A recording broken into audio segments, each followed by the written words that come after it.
Good afternoon and welcome to today's New York City Council hearing on the Committee on Education. If you wish to submit testimony, you may at testimony@council.nyc.gov. Once again, that's testimony@council.nyc.gov. At this time, please silence all electronic devices. Just a reminder, no one may approach the dais at any point during this hearing. Chair, we are ready to begin. Good afternoon and welcome to Education Hearing. Good afternoon. I'm Councilmember Rita Joseph, Chair of the Committee on Education. Thank you for joining us today for this hearing on legislation.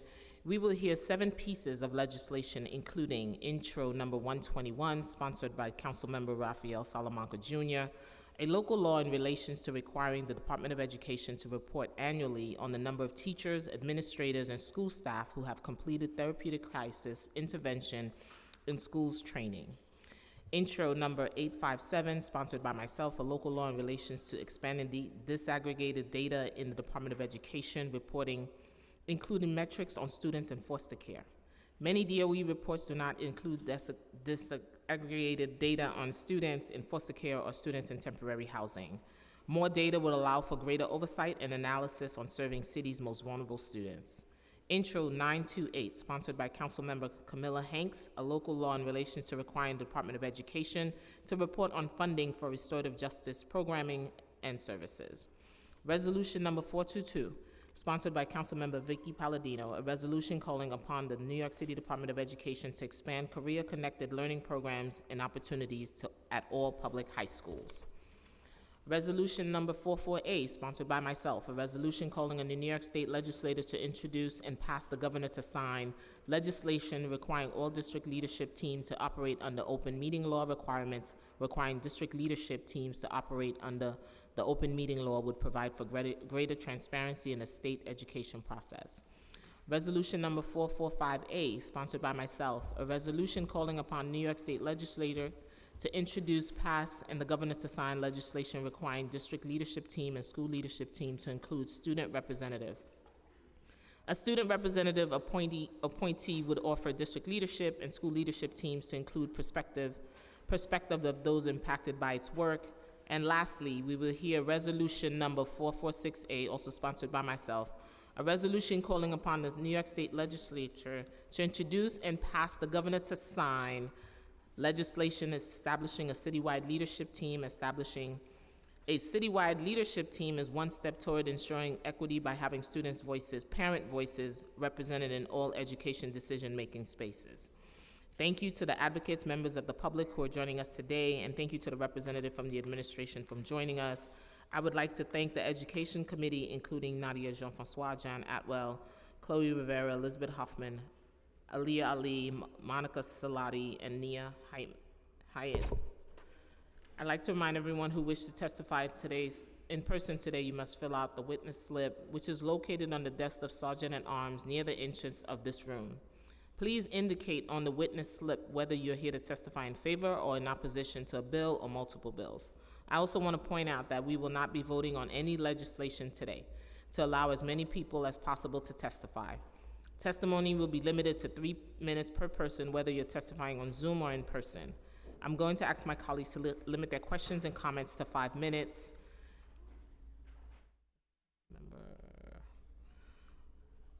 He's not here. Now I will turn to Councilmember Hanks for remarks on Intro 928. And then finally I'll turn to Councilmember Vicky Palladino for remarks on Resolution 422. Now I'll turn it over to Committee Counsel to administer the oath. Thank you so much, Chair Joseph. Thanks for providing me with the opportunity to discuss the importance of my bill, Intro 928. This bill is significant to me because as our city strives to explore alternatives to incarceration and foster improved police-community relations, it is imperative that we place a strong emphasis on prioritizing funding for restorative justice. Restorative justice is an approach to discipline that goes beyond mere punishment. It focuses on repairing harm, promoting learning, and fostering community involvement. This program creates a more compassionate and effective system that addresses the root causes of wrongdoing and encourages personal growth and responsibility. Therefore, it is important to recognize that restorative justice in schools play a pivotal role in reducing suspensions, school-based arrests, and other forms of punitive discipline. Such disciplinary measures often disproportionately affect students from marginalized communities. So this bill, Intro 928, is a comprehensive reporting bill that aims to ensure the effectiveness of restorative justice programs. It will provide the transparency to determine whether school restorative justice-based programs funding is impactful or could be reallocated to be more effective. Under this bill, schools will be mandated to report on specific types of programming and services they offer and whether students are actively utilizing programs and services. By tracking and monitoring these resources, we can ensure that they are being allocated appropriately and effectively. I firmly believe that by enacting Intro 928, we will contribute to the remarkable progress our city has already made in fostering safer, more inclusive, and welcoming school environments. Thank you, Chair Joseph. Thank you, Councilmember Hanks. I'd like to turn over now to Councilmember Palladino for her remarks on Resolution 422. Thank you and good afternoon. I appreciate the opportunity, Chair Joseph. This is about vocational learning and bringing it back to our public high schools. This is clearly a bipartisan bill and a good example of legislation that can bring all of us together, no matter what the party affiliation. Public high schools should provide students with vocational opportunities. Students who are active and kinetic learners benefit from vocational learning opportunities. High demand career opportunities such as the culinary arts, cosmetology, mechanics, carpentry, electrical, heating, plumbing, architecture, as well as agriculture and training in those fields open doors to opportunity to students of all backgrounds and offer good paying jobs and skills, and also starts them into a road of entrepreneurship. A cooperative model which interrogates academics and skill-based training can be very successful. Schools can partner with local businesses. This is what they used to do years ago. It was called the cooperative learning, where you went to school for a couple of weeks and you worked a couple of weeks. Great opportunity for the kids. Schools can partner with local businesses and/or colleges to receive training. Parents need to get more involved and meet with their school guidance counselor and to discuss the options for the child. Oh, it's not a one-size-fits-all here. This is differentiated learning at its finest. Students in their junior and senior years of high school may not have an interest in art or music, which most are required to take. Skill-based trade opportunities must be an option for students as an alternative to the traditional elective courses. Students should be involved with their classroom and instructional methods. This will improve the learning experience and the social and emotional development of our kids. So I just want to give them another pathway. I think it's something we used to do years ago. It needs to be brought back. So thank you very much for this opportunity. Thank you, Councilmember Palladino. Now I'd like to acknowledge my colleagues, Councilmember Lewis, Councilmember Dinowitz, Councilmember Velez, Councilmember Gutierrez, Councilmember Hanks, Councilmember Narcisse, Stephen, and Palladino. Thank you for being here. I will now administer the oath. If you could please raise your right hand. Do you affirm to tell the truth, the whole truth, and nothing but the truth before this committee and to respond honestly to council member question? Kenyatta Reed? Robin Daveson? Mary Shimon? I'm sorry, Mary, okay, thank you. Katie Jedrolinik and John Hammer. Thank you.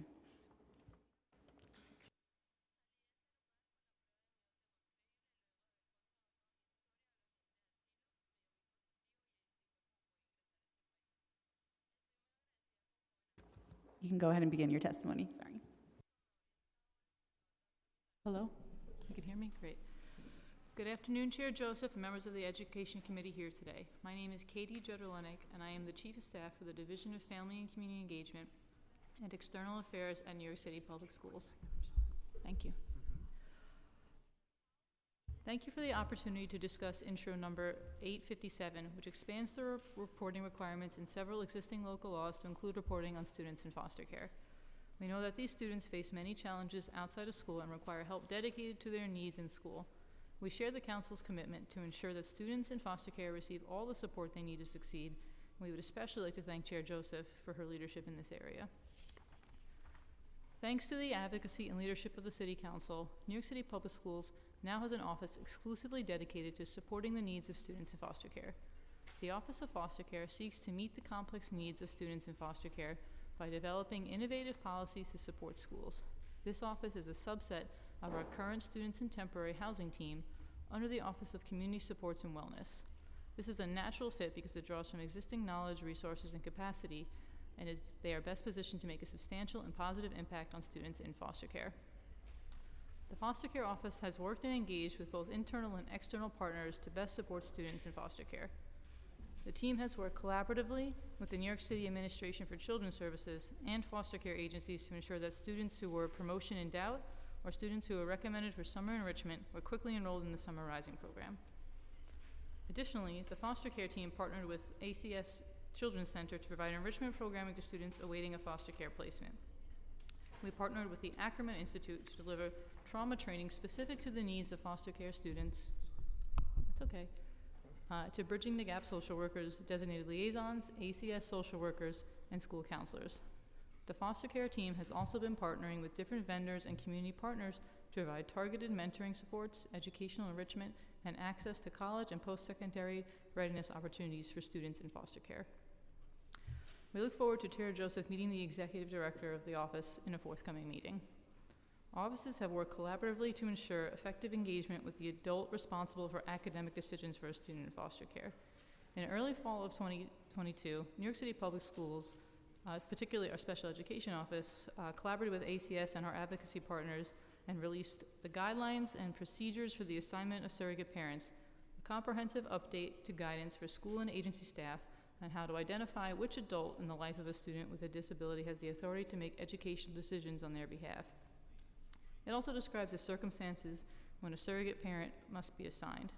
This is especially important in the context of special education, where parental consent for initiation of evaluations and services is required. Often, there are questions about the status of the student's foster, birth, or adoptive parent rights with respect to providing this consent. This updated guidance also includes detailed information on the role, responsibilities, and expectations of surrogate parent volunteers. As a follow-up to the guidance released last autumn, and based on feedback we received from the field and from Advocates for Children, we are again working with our ACS and advocacy partners to update this guidance with information about efforts that must be taken when a birth and adoptive parent cannot be easily located. I'd now like to turn to the proposed legislation.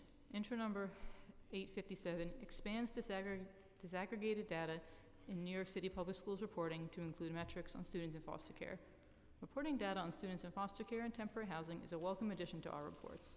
It presents an opportunity to shine a light on how New York City Public Schools serves our most vulnerable populations. Tracking this data will help the New York City Public Schools to better support schools in understanding the impact of foster care or housing insecurity on our students, provide professional learning specific to the needs of these populations to our staff, and design multi-tiered systems of support to address these students' distinct needs. We fully support the legislation to increase transparency about foster care students, some of our most vulnerable children, and we look forward to working with the council.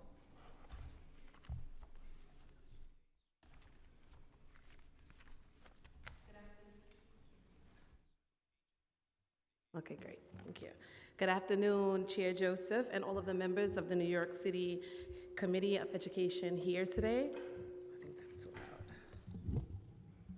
My name is Dr. Robin Davison, and I am the Executive Director of School Culture and Climate within the Office of Safety and Preventative Partnerships.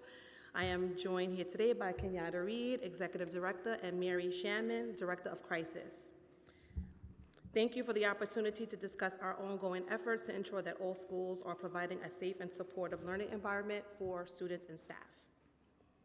Under the leadership of Chancellor David Banks, the safety and well-being of our students is a top priority for New York City Public Schools. Together, we are committed to ensuring that all New York City Public Schools students and staff experience complete safety at school. This encompasses physical, emotional, psychological, and social safety for all students and staff.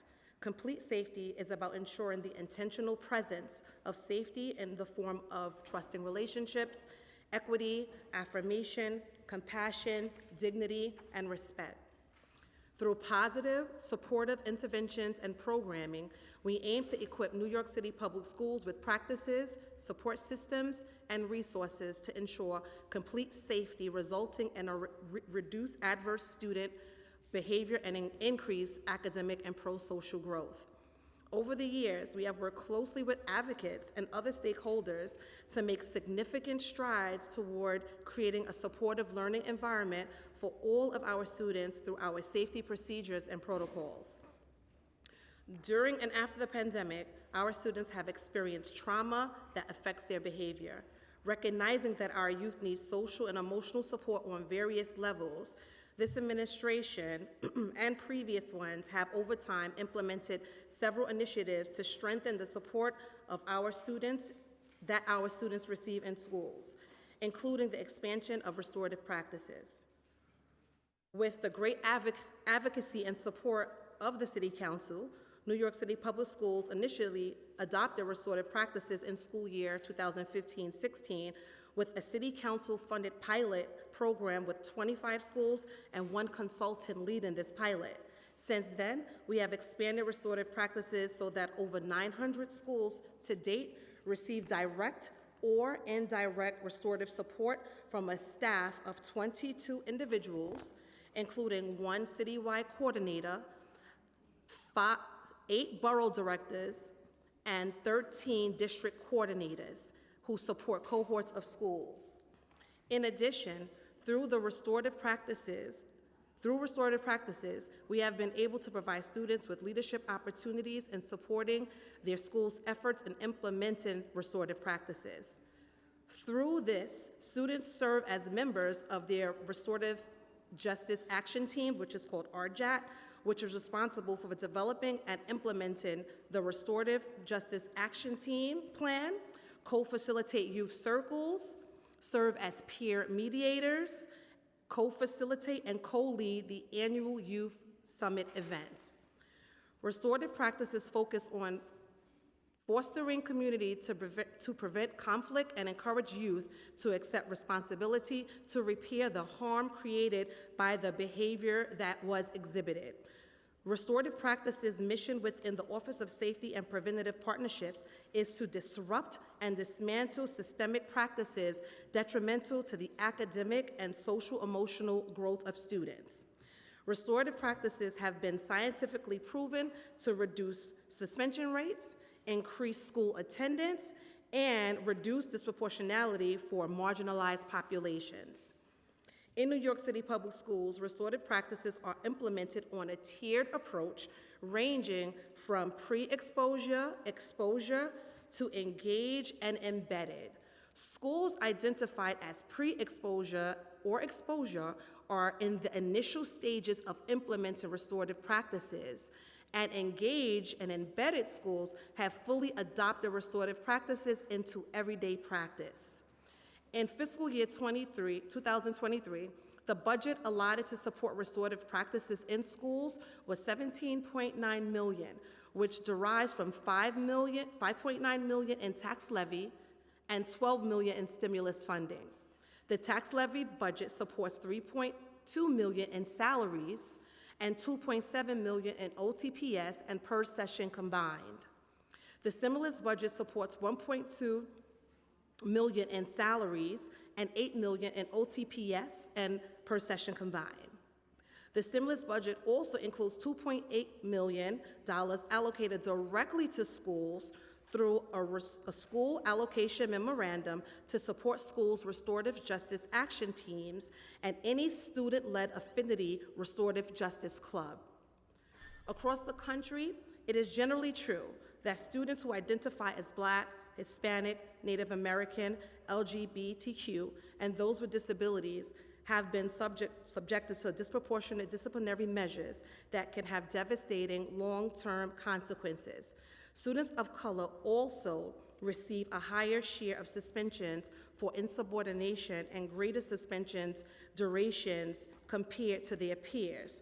Through restorative practices in New York City public schools, we have created opportunities where students see themselves as active members of their school communities, taking ownership of their own school cultures and leadership roles to encourage a more positive, inclusive, and welcoming environment for them and their peers. There is a greater emphasis on responses to inappropriate behavior than seek to reconnect people. With restorative practices, staff capacity to deal with challenging situations increases, and community members are committed to listening to one another, creating safer and more caring spaces and school environments. In addition, we have released regulations and guidance documents that set forth policies, procedures, and best practices to be followed in addressing student behavior. Chancellor's Regulation A411 provides guidance to schools on responding to behavior crisis and when to contact 911 for emergency medical services. When students experience behavior crisis and engage in behavior that poses a substantial risk of serious injury to themselves or others, schools must determine the appropriate way to manage the behavior and whether it can be safely de-escalated by school staff using appropriate strategies and interventions. Every effort must be made safely to de-escalate the behavior where possible, using strategies and interventions for addressing behavioral crisis. Schools are required to develop crisis intervention plans that identify intervention strategies for students in crisis. Administrators are required to exert every effort where possible to safely de-escalate situations, drawing on strategies and resources provided to schools. In extreme situations, when a student poses an imminent and substantial risk of injury to themselves or others, the principal or designee may consider alternative measures to diffuse the situation. In an effort to avoid crisis situations, we introduced therapeutic crisis intervention for schools, known as TCIS, during the spring of 2015. Over time, working with Cornell University, we have trained field staff members to turnkey this training to schools. Since 2015, we have trained over 6,000 staff members in various roles, including administrators, teachers, counselors, and other school staff. In addition, in partnership with NYPD School Safety Division, we have trained over 350 Level 3 agents and supervisors. TCIS is based on the 4-day Cornell University certification course. It is an evidence-based, informed crisis prevention and management system that has shown to decrease incidents of aggression and violence while improving the staff and organizational capacity to prevent and effectively manage crisis events. Staff must attend all 4 days to receive certification. Upon successful completion of all course requirements, participants will be certified practitioners of TCIS who are trained to proactively prevent and/or de-escalate potential crisis situations with students, 1. 2, enable students, including those in crisis, to improve their coping strategies and manage crisis situations to reduce the risk of harm to students and staff. After the staff member is trained, the principal or designee must update the crisis de-escalation plan to reflect the staff trained. In addition to TCIS in New York City Public Schools, offer staff opportunities to participate in a number of crisis-related trainings, including de-escalation strategies, grief and trauma, suicide prevention, and building and strengthening crisis teams. Since school year 14-15, over 18,000 school staff have participated in either TCIS or crisis strategy supports. In addition to crisis teams at the school level, each superintendent's office has a student service manager who serves as a point for crisis support at the superintendent level. Centrally, we have the Director of Crisis, who oversees the development and implementation of crisis support citywide. The Director of Crisis works closely with the student service managers at the superintendent level and with schools directly to ensure schools receive the support that they need. before, during, and after a crisis occurs. I would like to thank the members of the council for prioritizing support to our schools to best address student behavior. We would like to now address the two proposals presented today. Intro 121, a local law requiring a report on the number of school staff administrators who have completed therapeutic crisis intervention training, and Intro 928, a local law requiring a report on funding for restorative justice programming and services. New York City Public Schools supports both proposals and welcomes the opportunities to discuss them further with council members. New York City Public Schools has been a national leader in reimagining approaches to school safety. Schools should be a place where all students, families, and educators feel safe, welcome, and supported. As part of this commitment, we have focused on providing schools with the resources and tools they need to support students and educators, fostering trust in relationships, strengthening student development of social and emotional skills, and ensuring that schools are better equipped to de-escalate demanding situations. Supporting safe and healthy learning environments in New York City Public Schools will continue to be one of our foremost priorities. Thank you again for your continued advocacy and for the opportunity to discuss these proposed legislations with you today. We will be happy to answer any questions. Thank you. I will like to recognize Councilmember Ung and Councilmember Ressler.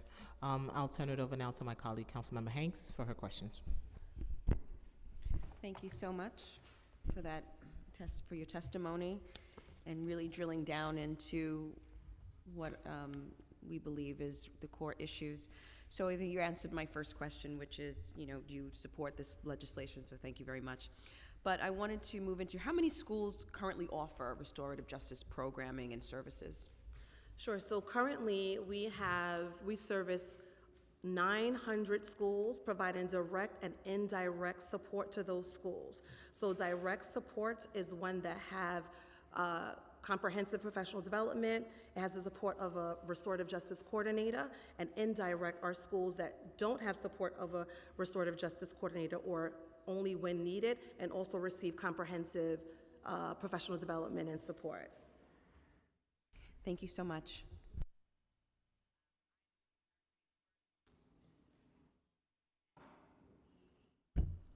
Thank you. So do you have a breakdown by borough, middle school, high schools?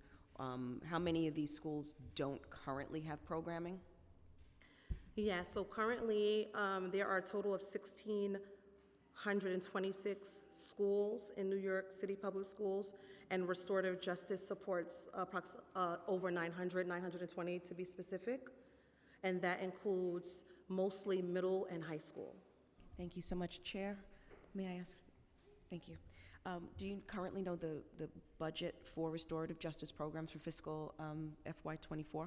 I'm sorry, can you repeat that? Do you know what the budget is currently for restorative justice programming? The current budget, yes. So currently, there we have $5.9 million in tax levy and $12 million in stimulus funding, which is a total of $17.9 million. Thank you so much. You're welcome. You're welcome. Y'all didn't sign up for questions, yeah? You have a question? Go ahead. The chair is so gracious. I guess following along those lines, thank you so much for the description of the program, and obviously it's of great importance to us. Would you be able to provide the council with, you broke down of the 922, that includes direct and indirect. Give us an aggregated or a list of that breakdown, what schools are receiving direct support and at what levels, and what schools are receiving the indirect support. We have that. I currently don't have that on me, but I'll be happy to share it with you. I would love that. Also, is there a plan, this is a huge issue within the Board of Education. There's quite a lot of programming that is dependent on stimulus funding, which we understand will soon be expiring. What is the plan to maintain the level of service and expand to meet the need when this $12 million expires? So New York City Public Schools is committed to continuing restorative justice programming for fiscal year 2024. Right, is there a plan when the $12 million expires? This is not a baseline funding, this is federal funding. Our understanding is this will soon be expiring, actually, October 24. Do you have a commitment from DOE to use that money further out into the future? And then how is DOE planning in fiscal 25 and 26 to maintain and expand restorative justice programming in our schools? Thank you for that question. Senior leadership has expressed their commitment to restorative practices. I think that this is going to take a lot more planning to fill in for that federal funding. We can't speak to the specifics of it right now, but we do know that the current administration, senior leadership, is committed to the continuation of restorative practices as it is now. And are you aware of an ability to, there's quite a lot of federal stimulus money within DOE that is not yet used and allocated. Are you aware of the potential of being able to use stimulus money beyond the October 24 deadline date, a commitment to use it into 25? Yeah, I can't Not speak yet. to Okay. I can't speak to that. We are the Okay. program experts, Got it. right?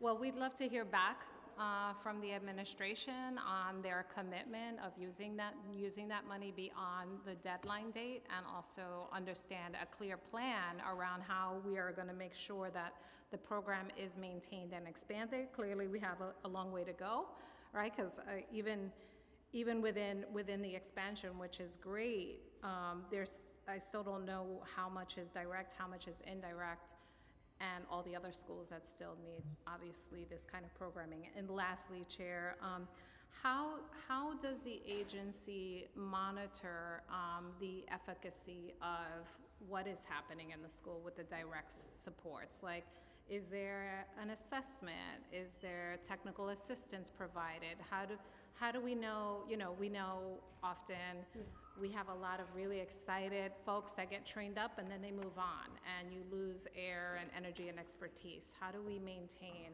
efficacy of this important programming? Sure, thank you for that question. We certainly monitor the restorative justice practices across schools internally as a system or as an agency within our department, but also we are working with an independent evaluator to evaluate restorative practices across New York City Public Schools. And what is the monitoring look like? Is it an annual visit? Is it a phone call? Could you walk me through what that looks So like? specifically with our office, we visit schools ongoing, frequently, right? So I have been in this seat for 6 months, and I've been to probably every borough. Well, I have been to every borough, haven't been to every school, but we have been frequently creating systems to monitor restorative practices across New York City's public schools. And with the independent evaluator, they will do more research-based study on what is working across New York City public schools as it pertains to restorative practices. And can you tell us more about the parameters of that study? When is it expected to be done? And does it include any kind of participatory action method where young people are really driving the design and methodology? But we have just started working with the independent evaluator, but we have an abundance of youth programs in restorative practices, and we certainly will be including that as part of their research. Wrapping up, Chair. I guess I'd love to understand the approach that the evaluation is taking and how young people are informing the design, and also would like to understand the cost of that evaluation and the overall time frame. It would be great for council to be able to receive that information. So thank you so much. Thank you. You're welcome. Thank you, Councilmember. I just wanted to do a follow-up. In the programming, you said you have about 900 programs, right, with 22 staff. Is that enough to service?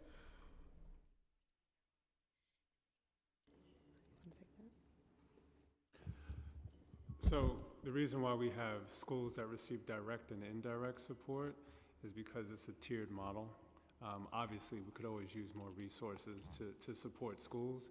Your question really leads us back to what Councilmember Aviles was mentioning. Our team actively works within schools, monitoring, supporting administration. More headcount, more resources would allow us to do more of that. But as of right now, we tier our schools, right, to say where they are in the implementation process. And then also we have them grouped between direct support and then indirect. So the indirect allows schools that do not have a restorative justice coordinator assigned to them full access to trainings and asynchronous supports. Okay. What is the budget for restorative justice programming in the fiscal 2024 budget? So New York City Public Schools are committed to having the same budget, which is 17.9 million. Do schools have restorative justice programming and also have Project Pivot programming? Yes, there are, I believe, there's 67 schools that have restorative justice and also Project Pivot. And how do New York City Public Schools assess the impact of Project Pivot and restorative justice? So we are working with an independent evaluator to assess the impact of restorative justice across New York City Public Schools. We just began that process. And Project Pivot is first year in its early stages.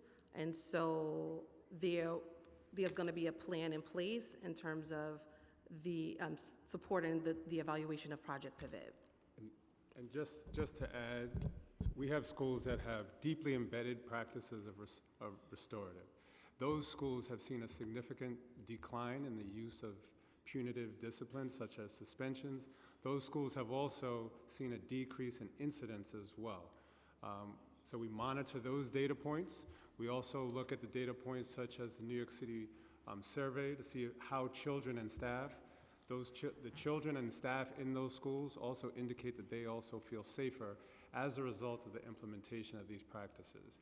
When it's deeply embedded, we have 172 schools who fall in that top tier model, meaning that at least 50% of the staff is fully trained and they have an active youth restorative justice team as well. So that's just a small part of how we evaluate the schools when we're walking through with them, how we coach them on to the next stage of their development. And then we see that those schools that have deep practices have sustainable long-term results that are positive. That's the model. Are parents included in restorative justice practices? Very important. So that is a part of the embedded. For a school to be embedded, they do have to have a certain number of parents that are also been trained as well. That includes the school leadership team and whatever members of the parent leadership group that you would call it. PTA, SLT? Yeah, you know.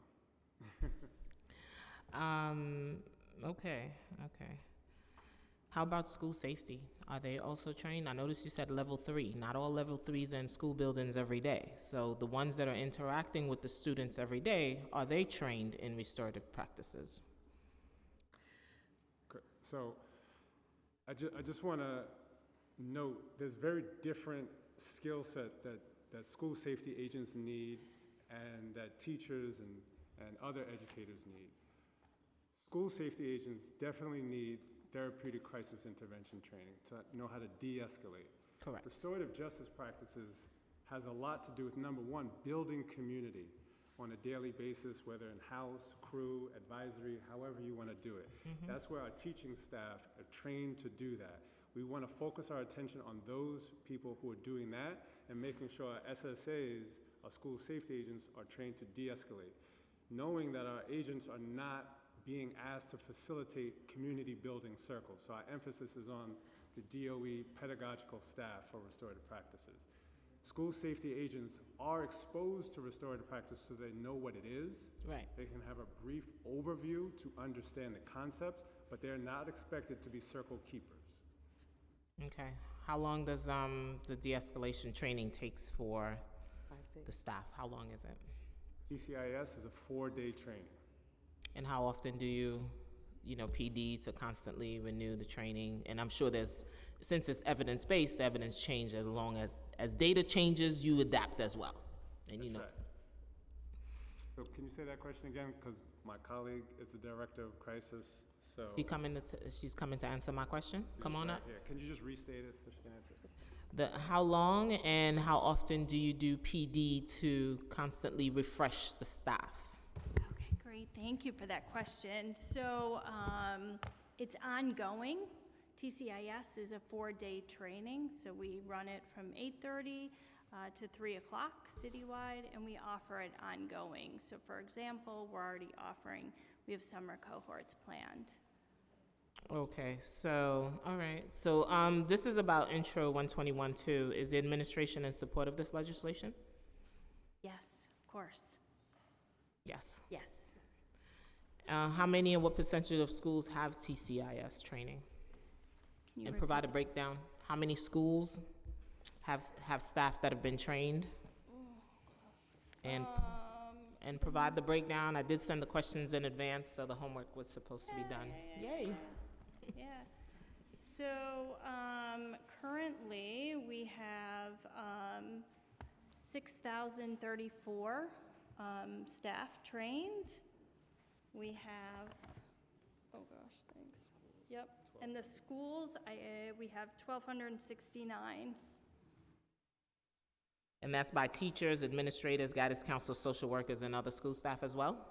That whole 6,000 include all of that? Yes, so teachers are 3,979, administrators 604, other, which is social workers, counselors, 1,451. And how many additional teachers, administrators, and school staff do you anticipate on training in TCIS for FY24? I'm gonna say 800. And you provided the breakdown. Okay, I'm gonna pivot a little bit for Councilmember Aviles. One more question. Chair, you're the best. I can't remember if I asked this question, so forgive me. Did you tell us the cost of the evaluation? Can you tell us what the cost that is being allocated? I can. At this point, because what we have done is restorative. Are you talking about restorative? For the cost for the evaluation for restorative justice? Oh, Yes. okay. I guess what is the money that is allocated to do that impact We study? don't have the cost Okay. yet, but we happy to share it when we Okay, receive great. it. Thank you. You're welcome. Amazing. TCIS, how much is it gonna cost us in the FY24 school year budget?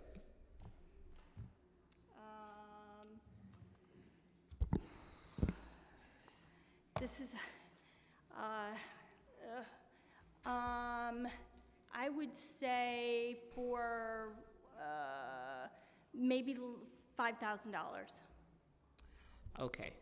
I, as the education chair, always Yes. send over the questions. You have to do your homework when you come to the hearing. So, to be honest, so what we have done over the years is build capacity with TCIS. So we have trainers who are already trained, so there's no cost with it. So we have some trainers at the central office, and we have them here in the superintendent's team. So we are, what we are in need of is $5,000 for books and manuals. That's it.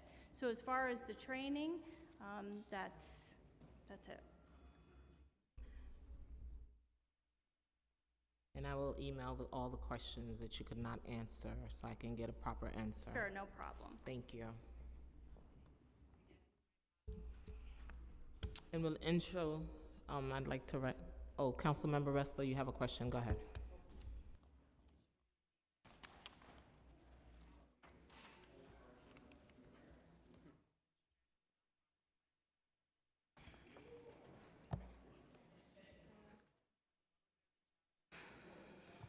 There are just important things. I didn't want to disrespect my colleague, Councilmember Gutierrez. And I did want to just thank Chair Joseph for this hearing. And I'm particularly proud to have co-sponsored Councilmember Hank's legislation today, which I think is a terrific bill, Intro 928. So thank you for your leadership on that. And I'm really happy to see this DOE team today Kenyatta and Robin and Katie, all people who I've had a chance to work with in the past and have a great deal of respect for. So thank you each for your work, and it's good to have you. I just wanted to follow up on Chair Joseph's question. Robin, you mentioned that the restorative practices funding would be sustained at $17 million for FY24. Do you have a breakdown of stimulus funding versus CTL? Are we planning to fully fund that with city tax levy money? For 24, yes, it's 5.9 million tax levy and 12 million stimulus funding. So it'll be the same as in FY23? Yes. And hopefully the administration will see the value of this programming and continue to provide city tax levy funding to continue to support it beyond this year, when presumably the stimulus funding will reduce. And then I just wanted to ask, could you give advice to a council member like this one, or maybe all of us, who want to see expanded restorative justice practices in our schools, who want to see more of our teachers and administrators trained in restorative justice practices? What steps should we be taking to make sure that every school in Council District 33, and for everyone else who's I know cares deeply about this, we see restorative justice more deeply embedded across our school communities? Well, thank you for that question, Councilmember Ressler. So advocacy, your continued advocacy, I would say, is a topmost priority in terms of seeing restorative practices across schools. Also, talking about it. When you talk about it, you put it to the forefront and more people know about it. When you visit your schools, as I know you do, ask them, do you have restorative practices? And if you don't, find out about it. Maybe it's something that your school could prioritize or could need. So your continued advocacy, speaking about restorative practices, ensuring that everyone knows about it and know its impact and what it's done across New York City Public Schools and beyond New York City Public Schools. And when you go into your schools, ask schools, do you have restorative justice practices? And if you don't, contact Robin or Kenyatta so that we can make sure that you have it. You're going to regret that. No, we're not. Good. No, We need it. Thank you. Thank you. I'd like to recognize Councilmember Sanchez. Do you have any questions? Okay, thank you. My next set of questions will be on Intro 857. Is the Intro administration in support of this legislation? Yes, we are. How many and what's the percentage of students in foster care changed school one or more time during 2021 and 2022? So as you know, Chair, we didn't have a foster care office at that time, so we didn't track this data as closely as we do now. So we can go back and see if we can get you the numbers for the previous years. I can tell you a little bit about this year, which is almost done. Did you ask about one transfer? No transfers. What do you have for this year then? Yeah. How many students and what percentage of students in foster care changed schools? Changed schools at all? Yeah. It's about 350 out of any student that was in foster care at any point during the year, which is roughly 4,600. That's from K2. Can you give a breakdown in grades? I don't have that, but I can get back to you about that. Thank you. Let's talk about absenteeism. How many and what percentage of students in foster care are chronically absent so far this school year? So chronic absenteeism is something that we are dealing with across the entire school system for all of our students, particularly vulnerable students like those in foster care. We do see about half of students in foster care are chronically absent. Do you have a percentage? About 48%. How many? 48. 48. How does that compare to students not in foster care? I think that number is about 32, 33, so it's a bit higher from a percentage perspective. What percentage of students in foster care have missed 50% or more of the total school year so far this year? About 9%. 9%. And compared to their peers that are not in foster care? Less than 2%.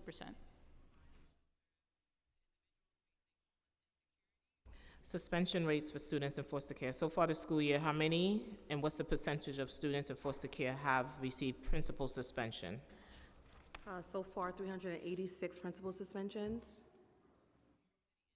And I just wanted to share that foster care accounts for 2% of our suspensions in New York City Public Schools. 1.8% are principal suspensions, and 2.8% are superintendent suspensions. And how can we compare that to their peers that are not in care? For students who are not, it's 97%. Because foster care students represents 2%. Correct. How many and what percentage of students have received a superintendent suspension this school year? Superintendent suspension is 2.8%. And their peers that are not in care? Is 98%. 97.3. Our students in care that have special needs, currently how many and what's the percentage of students in care in the New York City system has an IEP? 2,263 students in foster care have IEPs, and that reflects students placed in foster care at any point and for any length of time this school year. And that is 36.2% of students in foster care have IEPs. Does that include students in charter schools and students placed by DOE and state-approved non-public schools? It does not. Across all settings, there are 2,733 students with IEPs in foster care, and that represents 34.2% of students in foster care with IEPs. How about non-public schools? Do you have data on that? The students placed by the DOE in non-public schools are folded into that overall total. As part of that whole number. Okay, okay. How about in home and hospital schools?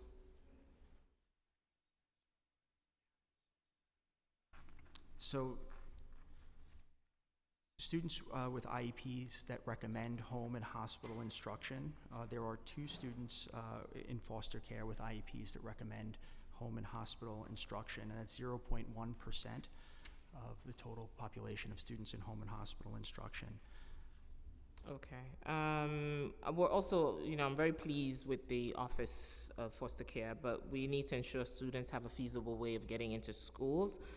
When they're placed in foster care placements, recognizing the importance of school stability, federal, state, and law requires students to provide transportation, for the city to provide transportation to students in foster care so they don't have to switch schools during a traumatic time in their life. This is very traumatic for them. However, New York City Public Schools states that students in foster care grades K to 6 are eligible for school bus or a MetroCard. For how many students placed in foster care? MetroCard, of course, I've been raising a lot of concern about that. It's not sufficient to get them from point A to point B. If this is a 7-year-old, this is a 6-year-old, they cannot ride public transportations by themselves.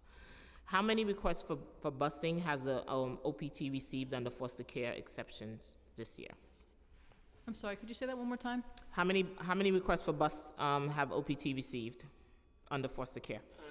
We bus about 1,250 foster care students. Of the requests of those requests, how many students in foster care actually receive the busing? That's the number that actually receives the busing. I'll get back to you about the requests. I think it's very close, but I'll double check. I wanted the whole number, and then those you did not. You do provide. Okay. So you'll be getting a letter. All right. What has the average length of time been in this year between receiving transportation and requesting it and getting it? What's the wait? I'll get back to you on the time.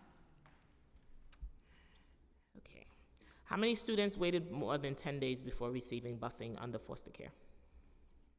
You're going to get back to me? Yes. You have a question? Give me one. How many students in foster care have transportation mandated on their IEPs? Of those students, how many have routes? How many have transportation mandated on their IEPs? Question, we'll get back to you. For students who are not routed, so I guess if I keep asking the questions, you're going to have to get back to me. So know that you'll be getting a long list of homework. I'm not happy today with not being very responsive, and they know that. And this is going to be on the record that I'm very unhappy. Very unhappy that none of these questions can be answered. You have thousands and thousands of children that depends on the New York City Public Schools to get them from point A to point B. Yep. And here you sit here in positions of leadership, and you cannot provide these answers today for the public. Unacceptable for me. Councilmember Palladino. I'm going to agree with my colleague here in council. One of the biggest problems I have in my district is the busing. I have kids waiting 3 hours a day. They're late for school. They're late getting picked up from school. Name me the 3 bus companies that you guys deal with. Give me the 3 main, because I could give you 3 names. I want you to give me 3 names of the bus companies that you deal with. Can you answer that question? You want us to name 3 bus I companies? want you to name the 3 major bus companies that take these kids back and forth to school. You want us to name the 3 biggest? Yes, I do. Okay, I will get back to you on the names. I will tell you who they are. Are you ready? Get your pens out. It is Larissa. It is Nortaki or Noraki, whatever. I will get you the 3rd one. But I will tell you this. What is it? Logan? Logan. Do you know who owns these 3 bus companies that give our kids this transportation? Are you aware of anything that has anything to do with this bus? Because I'm pulling this out. This is one of the things Councilmember Palladino is going to be doing, because I deal very closely with my schools and my special ed kids who come I live on northeast section of Queens. That's me. They come from Rockaway to go to my schools. One school alone, $80,000 in overtime. Now, I'm not going to tip my hand here because it's going to come as a big surprise when I do break the news and I work with Councilwoman Joseph, because there is something going on here that is terribly, terribly wrong. When a kid is up and dressed for school at 5 a.m., 6 a.m., and they have to be at school at 8 a.m. and they don't get there till 10. And then they're dismissed at 2:20, and they do not get picked up until 5 o'clock. And then they don't get home until close to 7 o'clock. I strongly urge you to look into the bus companies that you're dealing with, because I know all about them. I'm just not going to say a thing about it right now. But I will tell you this, I'm a little unhappy too. Thank you very much. At our last budget last month, we talked about reimbursement for New York City Public Schools, for reimbursement for transportation costs that incurred last school year when the DOE did not provide the service. How many foster care agencies have now been contacted for reimbursement? How many agencies have been contacted for reimbursement? Yeah, ride shares. When you can't provide the transportation, agencies step up and they pay for kids to get to school. Mm-hmm. We're in contact with all the agencies. They're about, we're invoicing, we're nearing the end of the school year, so we're invoicing with all of them and wrapping those up. I believe about right now we have about approximately $650,000 in reimbursements that's still due. So how much claims have been reimbursed so far?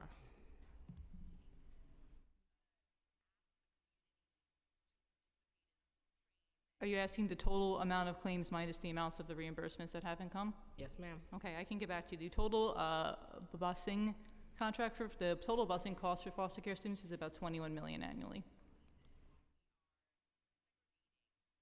So what is the DOE's current policy for reimbursing foster care agencies or foster parents for transportation costs?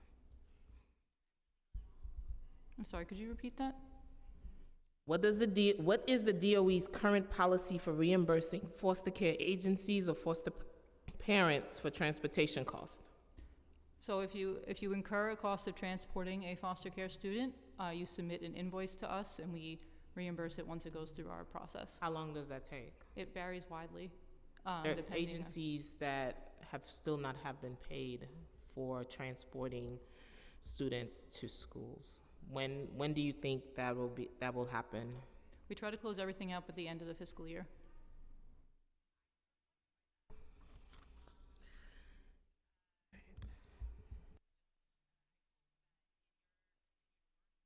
I'd like to recognize Councilmember Menon. Thank you so much, Chair. We will now turn to public testimony.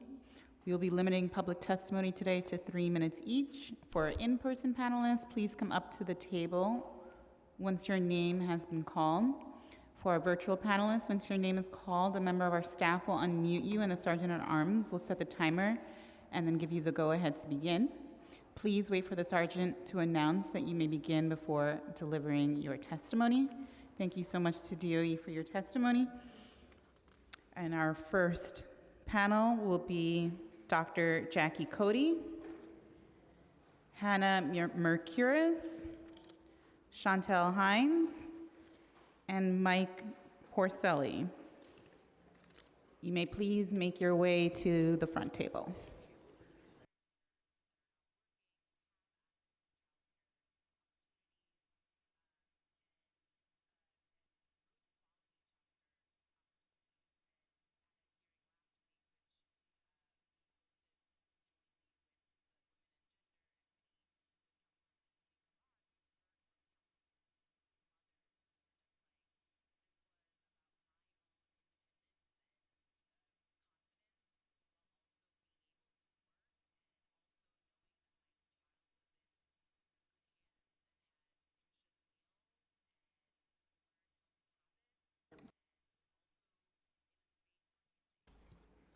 Dr. Jackie Cody, you may begin your testimony.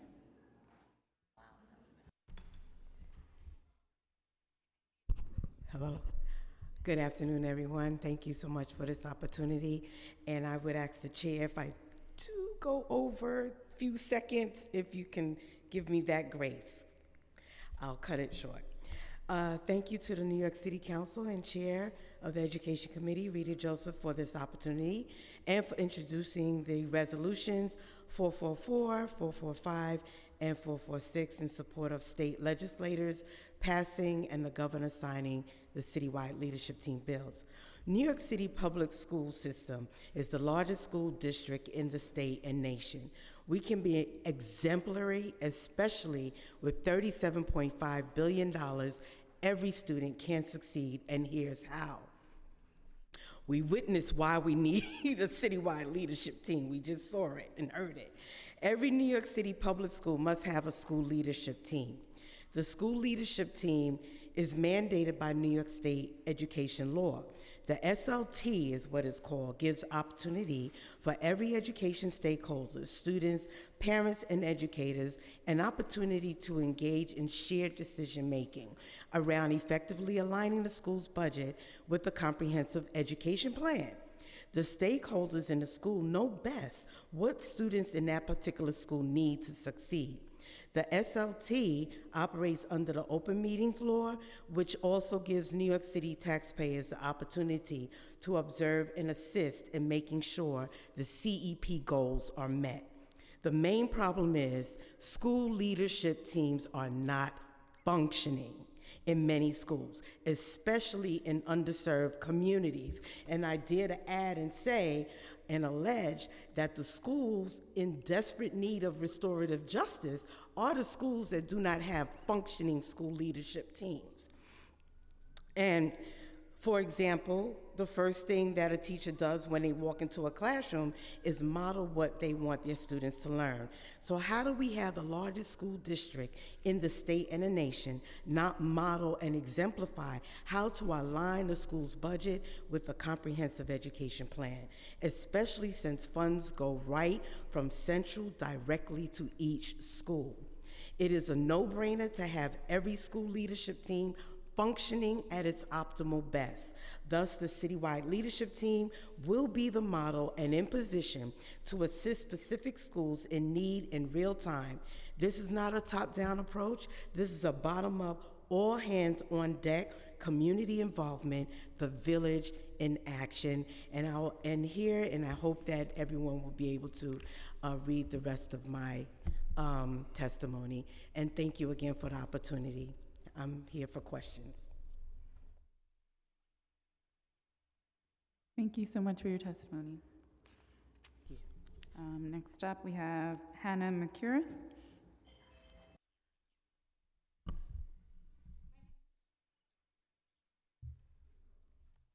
Thank you. My name is Hannah Mercuris, and I am a senior attorney in the education practice at Brooklyn Defender Services. Thank you to Chair Joseph for holding this hearing and for the opportunity to testify. BDS's education practice provides legal representation and informal advocacy to our school-age clients and parents of children in New York City schools. As part of that work, we advocate on behalf of many families who are separated by ACS and are navigating educational challenges. Our office supports Intro 857 on the committee's agenda today. We're encouraged that the city is asking for more data on students in the foster system. In our role as educational advocates for these families, Brooklyn Defender Services sees how the foster system contributes to students becoming disconnected from school in many significant ways, including excluding parents from their children's educational lives, excluding children from their own schools through suspension, and failing to ensure that children can attend school in their communities through lack of transportation and inappropriate school transfer. The DOE, ACS, and foster agencies often exclude parents from their children's educational lives when they're separated by the foster system. This happens because schools mistakenly believe that the presence of ACS or a foster agency means that parents are no longer permitted to remain involved in their children's education. This is particularly harmful for the nearly 40% of students in the foster system who have disabilities. For those students, parents' participation, contributions, and consent to special education services are essential. The majority of children return home from the foster system. And when they return home, their parents' knowledge of what happened with their education while they were separated is critical to their educational success going forward. Students in the foster system also become disconnected from their school communities because those students simply aren't in school, whether it's due to suspensions, lack of transportation, or school change. Though policy changes have been made to ensure school stability, children in the foster system still change schools frequently, and City Council is well aware how students in the foster system miss school because of delays in transportation. ACS and foster agencies also routinely deny requests to provide transportation or chaperones while DOE transportation is pending, as the chair pointed out, often because they're not getting reimbursed by the DOE. Just last week, a parent I am working with requested that ACS provide transportation for her young son so he could attend his specialized program for students with autism in Brooklyn while living with her mother, a kinship foster resource in the Bronx. ACS refused to provide transportation for that child to attend school and said they were looking into remote learning, an unrealistic and inappropriate recommendation for this child. Whether the DOE or ACS are responsible, timely, reliable, and direct transportation for students in the foster system must be guaranteed. Because of these interconnected issues of school disconnection, more than half of students in the foster system are chronically absent, but parents are expected to fix these challenges the moment their children return home. We cannot hold foster agencies to a different standard than parents when it comes to school attendance. We hope the data gathered by this bill will provide critical information about the best ways for our city to support students and their parents as they navigate the foster system and after they are reunited. Thank you. Thank you so much for your testimony. Chantel Hines. Thank you. Good afternoon, Chair Joseph. Nice to see you in person. Good afternoon, Chair Joseph and members of the Committee on Education. Thank you for the opportunity to speak with you today. My name is Chantal Hines, and I'm a policy entrepreneur at Next 100, a startup think tank working to diversify and improve the public policy sector. Prior to Next 100, I was an attorney at Advocates for Children of New York, working to ensure students in the foster system receive the support they needed to succeed. Thank you, Chair Joseph, for sponsoring Intro 857 and moving this bill forward. I am here today to ask the City Council to support Intro 857, which would require expanded data reporting for students in the foster system in the areas of special education, suspensions, and enrollment. I released a report in August 2022 about why increasing education data transparency for young people in the foster system in New York State is a critical first step in improving educational outcomes for this student group. Increased data transparency means awareness and accountability for the outcomes of these students. I am delighted to see my city, New York City, leading the charge in our state on behalf of students in the foster system, ultimately holding the New York City Department of Education accountable for the academic outcomes of this group of students. Students in the foster system in New York City face incredible educational odds. According to a January 2023 report from Advocates for Children of New York, over 40% of students in the foster system are classified as students with disabilities, a rate more than twice that of all students. Additionally, data from the 3 years immediately preceding the pandemic revealed that students in the foster system experienced a disproportionate number of suspensions, including superintendent suspensions, which are suspensions for 6 to 180 days. This was a rate more than 5 times that of New York City students overall. This report shed light on data that was previously unknown to the public and requires a response from our city. I think Intro 857 is the right response. Data plays an important role in providing a baseline understanding of the educational experiences of students in the foster system and can act as a guide for informed decision-making about how to address the educational challenges faced by these young people. In addition to data reporting, the DOE must guarantee busing or other door-to-door transportation to students in the foster system. Getting to school is a challenge that no student should have to face, much less students who are in the city's care and custody. Federal and state law require the city to provide transportation to students in the foster system so they can stay in their original school unless it is in their best interest to transfer. Since the federal law was passed in 2015, the DOE has yet to guarantee bus service or another comparable mode of transportation to these students, forcing some students who cannot travel to school on their own to transfer schools or change foster homes. The city should invest $5 million in the DOE budget to provide prompt, reliable, workable bus service or other door-to-door transportation to the relatively small number of students in the foster system who need it to maintain school stability. Thank you for the opportunity to provide this testimony and for considering the importance of data and transportation funding for students in the foster system. Thank you so much for your testimony. Next up, Mike Porcelli.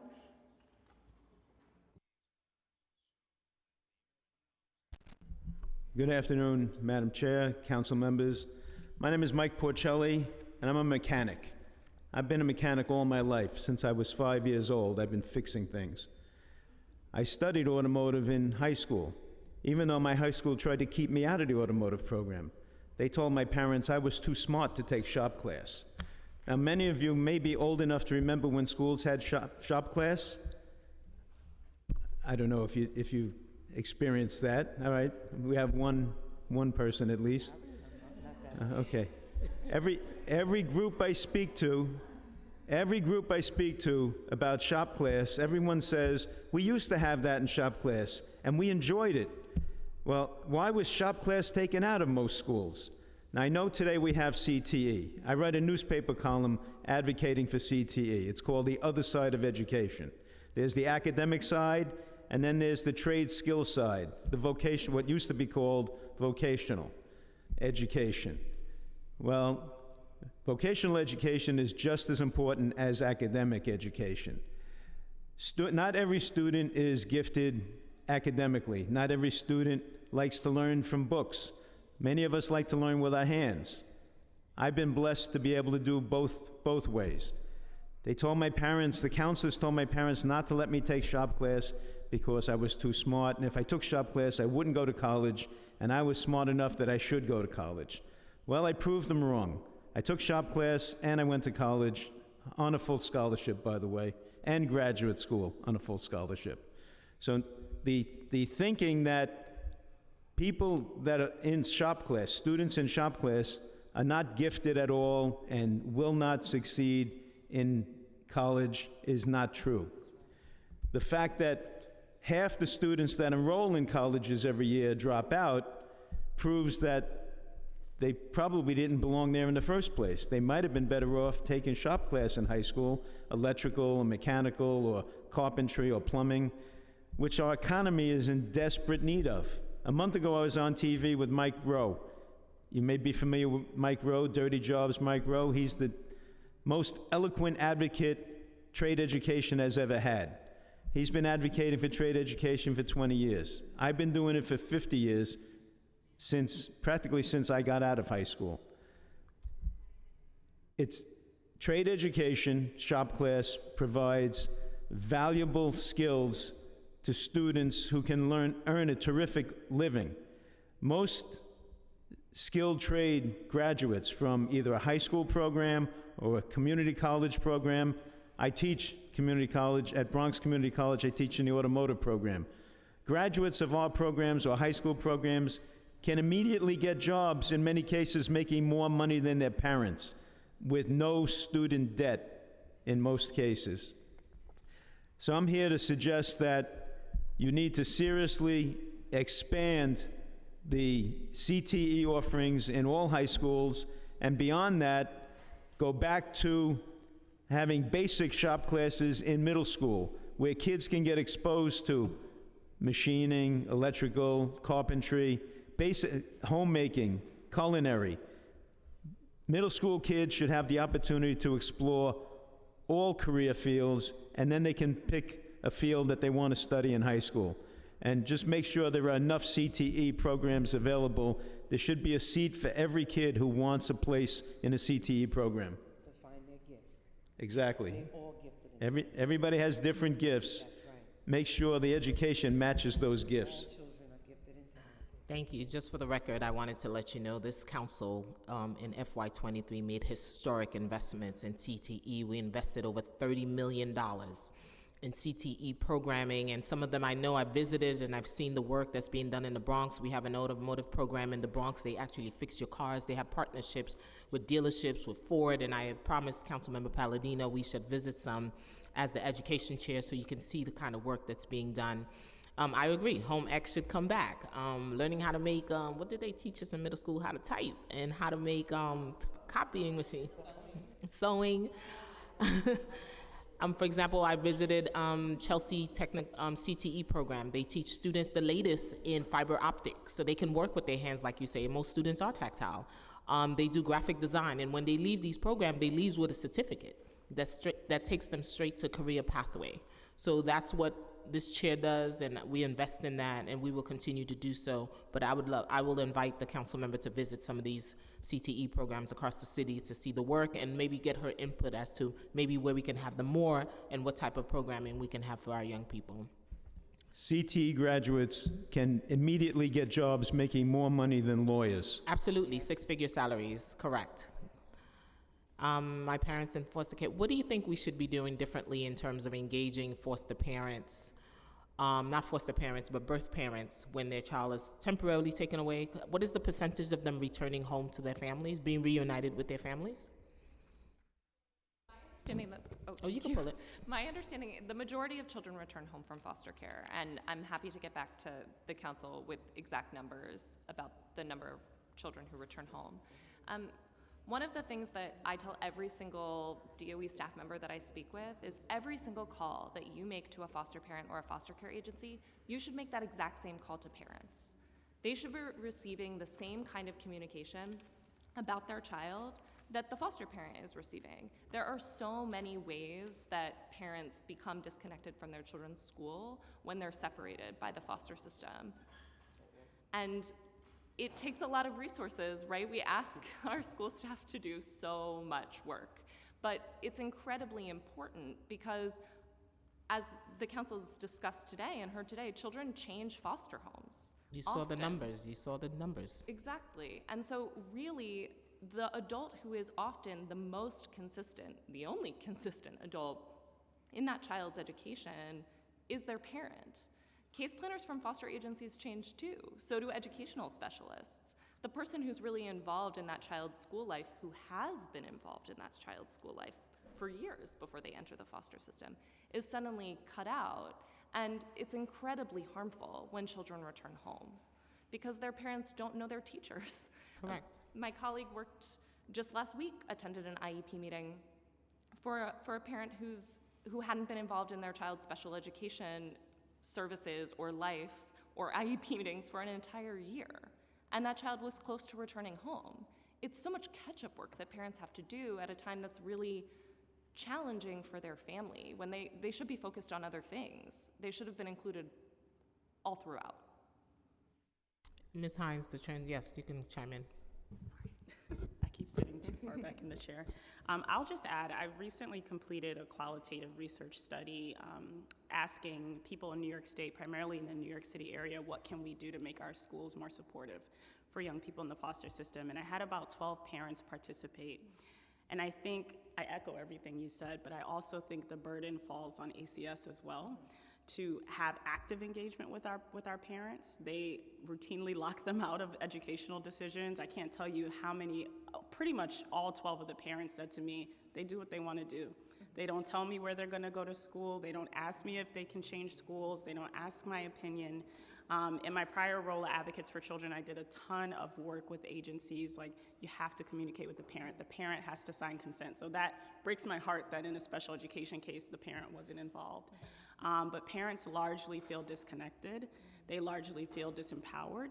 And I think that's an issue that ACS must address, as well as the school system. Part of the issue in the school system as well is their data systems are not equipped to hold two types of information at the same time, which many kids have two parents. So I don't know why this is an issue, but it was a huge issue that we were working with on a working group with ACS and DOE, just trying to get the systems themselves to hold two different pieces of information so that both foster parent and parent can be notified, so that they have that information on hold. They can send out those automatic notices and parents are aware. And yes, in certain cases, you may have to redact certain information, but that's fine. You should still do it because it's their right to be involved. So I think the burden falls both ways. And why is it, do you think, the suspension rate is so high among our students in care? Again, going back to my research, I spoke with 51 current and former foster youth, and what I heard, number one, is a lack of compassion and understanding. School staff don't understand what these students are walking into school with every day. They don't understand that they may have changed homes. They may have come to school in one home and they're going leaving school, to a different home. They don't understand that. They don't understand the trauma that some of these students have experienced prior to placement, and let's not forget, during their placement in the system, lots of traumatic things have happened to people in various foster homes.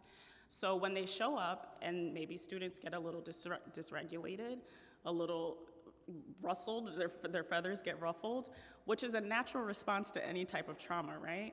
They're immediately labeled bad kid, suspended, instead of provided the social emotional supports and the skills that they need to navigate those very deep, heavy emotions. So that's the number one thing that has come up in my conversations with impacted individuals. Why do you think we haven't mastered the transportation aspect of students in foster care? It's been mandated since 2015, and it's 2023. Frankly, OPT is a mess. and the way that it's structured, which is district by district and borough by borough, doesn't account for the lives of many New Yorkers who, and students in the foster system particularly, who go to school out of district, who go to school in a different borough. There should never be a choice between a student staying with family or staying close to their school, which is near their parent, which is in their community, and remaining with family. There's no reason why non-kinship foster placements should happen because school is far. And the way that OPT works, it's so difficult. Well, this is what the DOE says. This is what OPT says, that they can't find a route. They can't find a route. They can't find a route. Make a route. We need the funding for direct door-to-door transportation for these families. It's so disruptive to their family lives, to their educational lives. It's incredibly harmful. And I would just add, if they're not going to make a route, then open up pathways of transportation that include, you mentioned earlier, Chair, ride sharing, okay, but you have to be able to, if someone needs to be in that car, it certainly can't be the caseworker, because then what's happening to all the other 10, 12, 13, 15 kids on their caseload if they're spending their whole day going back and forth to school with one child? There needs to be compensation for chaperones if they're going to be required to be in these vehicles. Other cities across the country have this mandate too. It's a federal law, and they have figured out a way to do it. They have abided by the requirement of the federal law that requires a transportation agreement be in place. The last time I was kind of in the midst of those conversations, I don't think the DOE and ACS had come to an agreement and documented that agreement.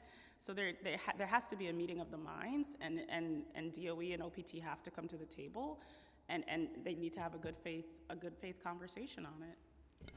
it's incredibly disheartening to be in court and see this problem unfold, the traumatic experience of children being placed into the foster system, and then have ACS, have the parent ask, can you provide transportation so that my child can attend their school? And have ACS and the foster agency say no, and then for everyone to throw up their hands, you know, DOE bureaucracy, it's gonna take some time. It shouldn't take any time. It should happen immediately. It takes about 30 days for a student placed in care to get to school. They always Just say in 5 case to they 7, don't. but it's not. No, I know. I'd like to recognize Councilmember Hanif and Councilmember Krishna. Councilmember Palladino? Excuse my ignorance. How long is the base, this disjointed thing that we've got going on right now with these kids? Is it because how long is their stay with an average stay with a foster family? That's a great question, and I have, I can provide those numbers in my written testimony. Because I don't have them in front of me. I think part of the problem is, and I know people who took in foster kids and they took them in for years at a time. It wasn't 3 months, it wasn't 4 months, it wasn't 2 years, it was maybe 3 to 5 years and so on and so forth. And they were acclimated and they went to our schools and everything was great and everything worked out beautifully. I think because we are so involved in a transient sort of mentality now, for so many different reasons. Blame it on the year 2023 and it's not 1963, I don't know. But right now, the length of stay, I also feel that, I'm gonna get off the track a little bit. I think a lot of these kids are treated more like a commodity. They are a number. They're dollars and cents in a foster parent's care. So when I hear that a parent doesn't care, or a parent doesn't get up in the morning to make sure the kid gets, that happens too often, way, way too often. It's not the child's fault that the child is in this situation. It's the grown-ups. We need grown-ups back in the room again. You know, this has gone so far to one side, it's not even funny. We can't keep track. How many kids are there in the foster system right now? In our foster care system in the city of New York? How many kids? And how many of those kids are school-age kids? How long do they stay when they're put in foster care into one home? Then they return back to their parents, and maybe their parents screw up again, and then they have to go out again. I mean, we are in such a debacle. We need to start to figure this out, and the only way we're gonna figure this out is when maybe we start to cut back on how much people get paid in order to take in a foster child. Because when they get paid this kind of money, they don't care. They just don't care. And the kids, like I said, kids are being treated as a commodity and not as a priority. That has to change. That mentality in general has got to change. CPS is called for the simple, I've seen and I've gone to homes where CPS is called because the kid is having a bad day and the parent gets in trouble for something simple. But then we have the other extreme where the parents are definitely not feeding these kids properly, not clothing these kids properly, not using the money that they're being given by the city of New York properly. I think we got to get to the root of the problem here. And once we get to the root of the problem, we can kind of take care of the other stuff. This is basic needs that our kids are not getting, and it's pathetic. It is pathetic. I don't know what else to say. I got to get educated some more. I want on this committee. Well, thank you, Councilmember, but I just, for the record, want to clarify a few things. Children stay in care for about 18 months. That's the state law. Also, the stipend they give parents is not enough for anybody to make a living. It's peanuts. It's peanuts. Yeah, the stipend is, you do it out of love. I was a foster mom. I had 2 boys. I adopted my 2 boys. That's why I fight so hard for them. So this is personal for me as well. So this is personal. So knowing the need, I was blessed. I was an educator. My husband was a nurse, so we were able to manage. But those who don't have that support but want to do well and open their homes for children do need the support for transportation. do need the support from getting point A to point B. So it's New York City Public Schools, and I've said that before. I'm happy that we finally, under our leadership here in the New York City Council, under my push, we were able to finally open an office that deals with student foster care. Never been done before. There's about 8,000 students in New York City Public Schools that are in foster care. And so we were able to do that. Now that we need to, next step is to make sure they have reliable transportation. When a child comes into care, it takes about 30 days for them to go into school because there is no transportation. They want to give a 6-year-old a Metro card. So we got to do better as a city. Thank you so much. You have a question, Mike? Can I follow up on something I've heard here today? Go ahead. First, I want to commend all of you for your obvious passion with which you deal with these issues. But most of what I heard here today relates to problems with students and restorative practices and all that. I'm going to suggest that if students were placed in the programs best suited to their abilities and talents, most of these problems would disappear. But all the CTE programs that I'm familiar with, they're all excellent. The teachers are excellent, they're dedicated, the students are outstanding, the ones I've seen. But I've been told that CTE programs only about 10% of the people that request the seats are getting in. So that means, I don't know, I don't have any specific numbers, but I'm told it's roughly like 10%. One principal told me they only accept 10% of their applications. Those other 90% are going to be less than satisfied with the education they get if it's not matched to what they really want to do. So I'm suggesting, as good as CTE is in all the schools that I've seen it, it needs to be expanded massively. Absolutely. And if I may, just real quick, this is exactly the reason, everything we heard here today is the reason why we need a citywide leadership team, because as an educator, like the chair, I have all kinds of accolades of great work, mainly because I listen to the students. The students have the best answers for their own education, and they need to be represented at the citywide level, at the district level, and definitely in schools. I know second graders that have something to tell you. So foster care children, children of color, every child needs to be represented on the leadership teams so they can share what is needed for them to succeed in school, whether it be CTE or going to college, whatever it may be. And my last appeal is, get rid of the name GNT, because every child is gifted and talented. We should call it accelerated learning. Thank you so much again. Thank you so much to this panel. Our next panel will be a hybrid panel. We will hear from one person in person, David Adams, followed by, on Zoom, Erica Palmer. David, you can please make your way to the front desk.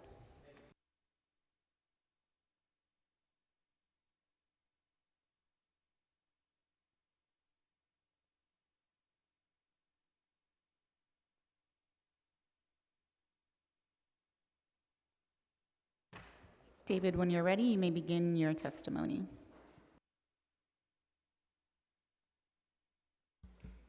Good afternoon, Madam Chair, council members. My name is David Adams, CEO of the Urban Assembly, and I'm here to speak in support of Intro 928, focused on the reporting of funding for restorative justice programming, and Resolution 422, calling on New York City public schools to expand access to career-connected learning. The Urban Assembly is a nonprofit organization that has designed a network of 23 public schools across the city.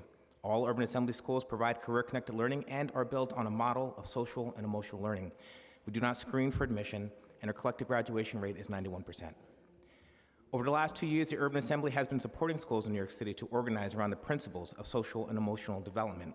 Through the course of this work, the Urban Assembly has cataloged how schools connect programs and approaches to social and emotional competencies like decision-making, relationship skills, and cooperation. The use of approaches like restorative justice and peer mediation are consistently identified by schools in New York as a way to teach those skills to students. When implemented proactively, restorative justice programs are not just about alternatives to discipline, but about equipping young people with the fundamental skills of life, skills like conflict resolution, communication, active listening, and more. These skills form the basis of students' social and emotional learning and are important to students' peer relationships, school climate, and have been found to influence outcomes like mental health and the use of public assistance up to 20 years after students are exposed to experiences that teach them. Every student in New York City public schools and every citizen in New York City benefits when young people graduate from our school system with proficiency in their social and emotional skills. These are not only the skills that are in, these are also the skills that are in highest demand in the workforce. The Urban Assembly has designed 7 career and technical education schools in New York City, representing the highest concentration of CTE schools in New York State. These schools, like the Urban Assembly New York Harbor School, the Urban Assembly School for Collaborative Healthcare, and the New York Urban Assembly Maker Academy, were founded on the principle that students' economic and social mobility can be enhanced when they leave high schools with credentials that are industry recognized and empower students to do as well as know. For 25 years, the Urban Assembly has led the way in this space, most recently being highlighted by the New York State in their planned pilot webinars around graduation requirements, the Deloitte Foundation by bringing 400 students in New York public schools the opportunity to earn college credit through Outlier, and through our paper, Let's Measure What Really Matters, which calls on the New York Board of Regents to replace certain exit exams with work-based learning opportunities. Every student has something to contribute to our society, and we must organize our schools to reflect this fact. Reso 422 brings us one step closer to a public school system that elevates this idea. The Urban Assembly maintains 3 policy positions: on the value of unscreened admissions, on the centrality of social and emotional learning to the educational experience, and on the importance of career-connected learning preparing students for post-secondary success. Today, I have the great fortune of speaking in support of Intro 928 and Reso 423, and to quote Meatloaf, 2 out of 3 ain't bad. I thank the Council for your time on this subject and look forward to bringing about a system where all students are equipped to succeed in school, work, and life. Thank you. Thank you for all that you do. Thank you so much for your testimony. Next up, Erica Palmer. Time has begun.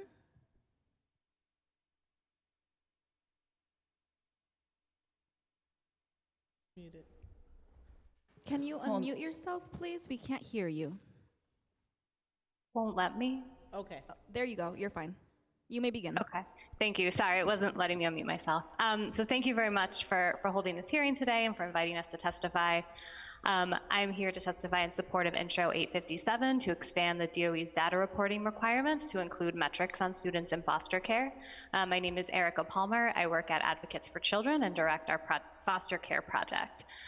With the strong backing of the Council, thank you very much, the DOE recently created the first in the nation office focused solely on students in the foster system. As a new team dives into student education data, they can see what we have noted anecdotally for years, that students in foster care are disproportionately suspended from school and overrepresented in segregated special education settings like District 75, rather than getting the behavioral supports and interventions they need in their home schools to heal from the trauma they've experienced and continue to experience while in care. No, I have some with peanut. While the DOE is required to post reports on special education services and suspensions, these reports currently do not include any specific information about students in foster care, masking the significant disparities. Public access to this data is vital so that policymakers and advocates can identify key intervention points, develop solutions, and hold the school system accountable. That's why it's critical the reporting laws be amended to include students in foster care as a distinct group, and I'm happy to hear today that the DOE fully supports this addition. Thank you, Chair Joseph and the committee for your advocacy in this area. As we strive to improve education delivered to students in foster care, we also must ensure that students in the foster system have prompt, reliable, and appropriate ways to get to school, as we have heard from others on the panel. Federal and state law requires the city to provide transportation to students in foster care so they can stay in their school of origin. While many students in foster care do get busing, as we have heard, the city still does not guarantee bus service or a comparable mode of transportation to these students. As the DOE website currently states, students in foster care in grades pre-K to 6 are eligible for school bus service or a Metro card. And if a bus is not available within 10 business days, alternative transportation may be available. While the DOE says it will reimburse transportation costs, if there is no bus route, they will not reimburse for a chaperone. As we've heard, if the foster parent or an agency staff member cannot escort the student to and from school every day, And there have been significant delays in reimbursing agencies for transportation expenses. As a result, students who cannot travel on their own have been forced to change schools and even foster homes. Even when students do get busing, delays of a month or more can be hugely destabilizing to families. Like Councilmember Palladino shared, I also routinely hear about students in foster care who are being picked up at 6 in the morning or earlier only to arrive to school late, or drivers who simply don't show up. Last week, I learned about a child whose bus hasn't been coming at least once per week for over 2 months now, since before spring break. When the bus does come, the driver is often several hours late because, as the bus company informed the foster parent, they have to pick up and drop off the regular kids first. To ensure students get the transportation they desperately need so they can arrive to school every day and be prepared for learning, the city should invest $5 million in the DOE budget to provide prompt, reliable bus service or other door-to-door transportation to students in foster care. Some of my colleagues previously testified as to some solutions to this problem. We appreciate the council's commitment to improving the education of students in foster care, and I'm happy to answer any questions you may have. Thank you. I have a question for you. In your testimony, you stated they were looking for an exit exam and work base. What did you mean by that? Can you repeat the question, Chair Joseph? You said New York Board of Regents to replace certain exit exam with work-based learning opportunities. Walk me through that. What does that look like? Yes, Chair Joseph. So we published a paper called Let's Measure What Really Matters. In our paper, we were advocating for the regents to go from the amount of regents that we have now to focus on ELA and math only, in order to create more opportunities for students to have work-based learning experiences. So right now what we're seeing in our schools in New York City, particularly in high schools, is that the constraints of the regions means that we have narrowed our vision to what it means to be educated in New York City.